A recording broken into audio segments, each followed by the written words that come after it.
kita renungkan diambil dari Injil Lukas bab 24 ayat 13 sampai ayat 35. Pada hari itu juga 2 orang dari murid-murid Yesus pergi ke sebuah kampung bernama Emmaus yang terletak kira-kira 7 mil jauhnya dari Yerusalem. Dan mereka bercakap-cakap tentang segala sesuatu yang telah terjadi. Ketika mereka sedang bercakap-cakap dan bertukar pikiran, datanglah Yesus sendiri mendekati mereka lalu berjalan bersama-sama dengan mereka. Tetapi ada sesuatu yang menghalangi mata mereka sehingga mereka tidak dapat mengenal Dia. Yesus berkata kepada mereka, "Apakah yang kamu percakapkan sementara kamu berjalan?" Maka berhentilah mereka dengan muka muram.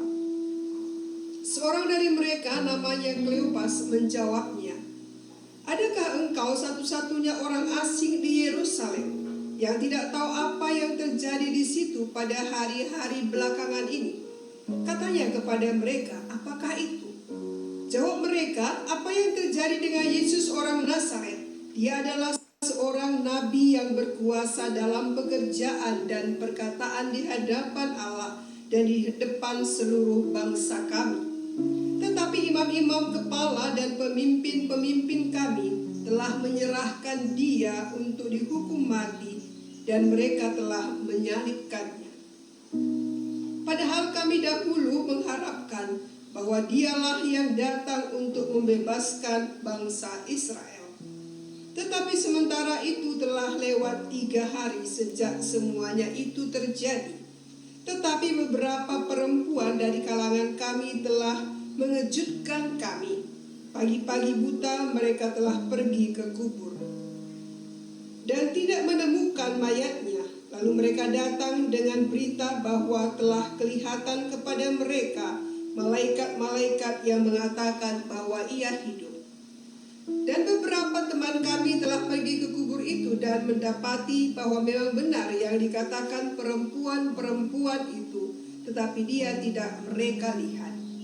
Lalu ia berkata kepada mereka, "Hai kamu orang bodoh, betapa lambannya hatimu sehingga kamu tidak percaya segala sesuatu yang telah dikatakan para nabi. Bukankah Mesias harus menderita semuanya itu untuk masuk ke dalam kemuliaannya?" Lalu ia menjelaskan kepada mereka apa yang tertulis tentang Dia dalam seluruh kitab suci, mulai dari kitab-kitab Musa dan segala kitab nabi-nabi. Mereka mendekati kampung yang mereka tuju, lalu ia berbuat seolah-olah hendak meneruskan perjalanannya. Tetapi mereka sangat mendesaknya, katanya, "Tinggallah bersama-sama dengan kami, sebab hari telah menjelang malam dan matahari hampir terbenam." Lalu masuklah ia untuk tinggal bersama-sama dengan mereka. Waktu ia duduk makan dengan mereka, ia mengambil roti, mengucap berkat, lalu memecah-mecahkannya dan memberikannya kepada mereka.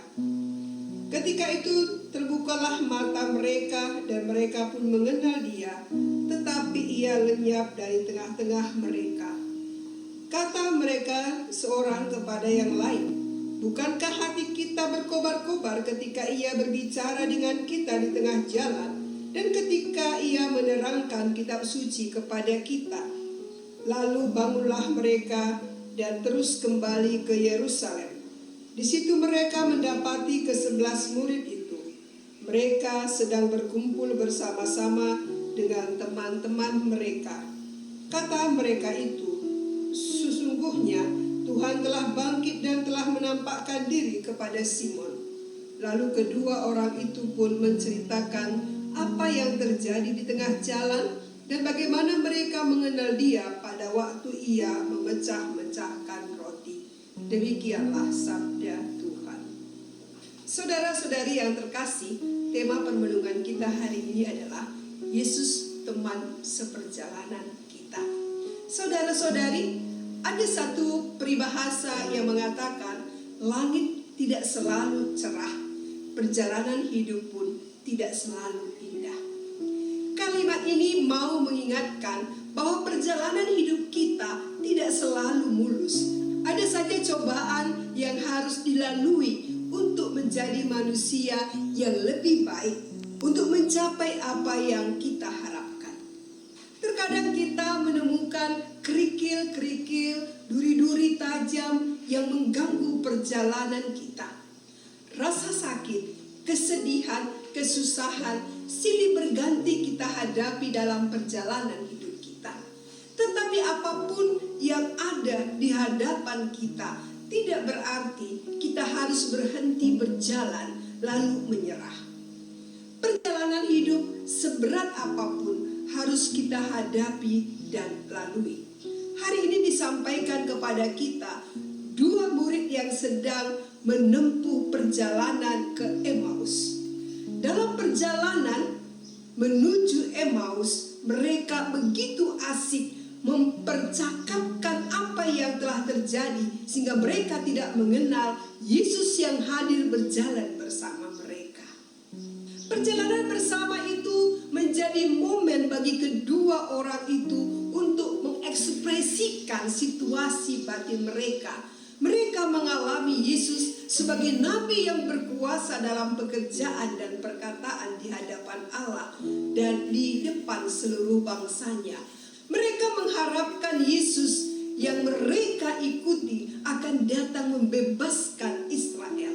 Tapi kini harapan mereka tidak sesuai dengan kenyataan. Harapan mereka hancur ketika Yesus mati disalibkan. Sampai-sampai ketika ada perempuan yang mengatakan bahwa Yesus bangkit pun mereka tidak percaya. Dalam perjalanan bersama ini, Yesus menyertai mereka dan menjelaskan makna dari peristiwa-peristiwa yang telah terjadi, bahwa Mesias memang harus menderita untuk masuk ke dalam kemuliaannya. Selain itu, Yesus juga mau singgah dan mengadakan perjamuan dengan mereka.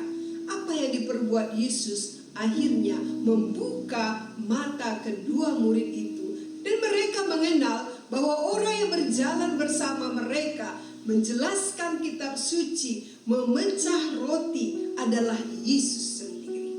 Perjumpaan dengan Yesus membawa perubahan bagi kedua murid.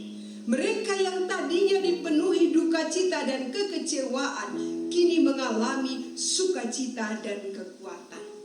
Dan dengan semangat mereka menyampaikan kabar sukacita itu kepada orang lain dan bergegas kembali ke Yerusalem. Mereka menceritakan apa yang terjadi di perjalanan dan bagaimana mereka mengenal Yesus. Perjumpaan dengan Yesus telah mengubah hidup kedua murid. Saudara-saudari, kita pun sedang menempuh sebuah perjalanan kehidupan. Perjalanan yang tidak selalu lurus dan mulus. Dalam perjalanan kita, ada kalanya kita juga menghadapi kesulitan, persoalan, dan tantangan. Ibarat menjalani jalan yang terjal dan berbatu-batu. Ada kalanya harapan terasa sia-sia yang membuat kita kecewa dan tidak berdaya.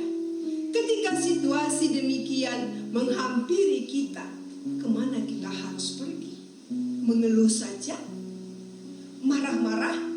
Mengunjungi kedai tua dan mabuk-mabukan, mengkonsumsi narkoba, melampiaskannya dengan bermain game, curhat di medsos, marah pada Tuhan, dan tidak mau lagi berdoa dan ke gereja? Apakah semua itu akan menolong?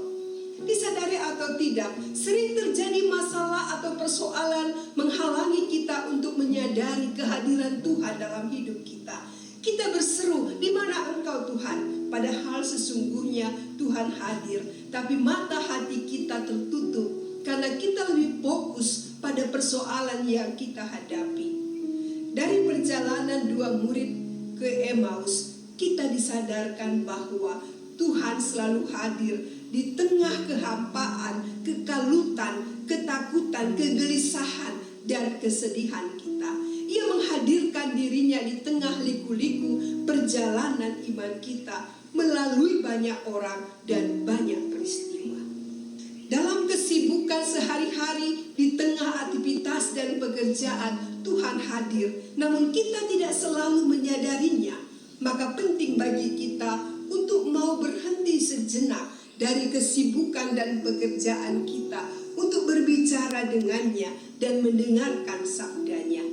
Mari mengundang dan mengajak dia tinggal dalam hidup kita, sehingga perjumpaan dengannya dapat membangkitkan semangat kita dan menjadi saksinya di tengah-tengah kehidupan kita. Tuhan memberkati.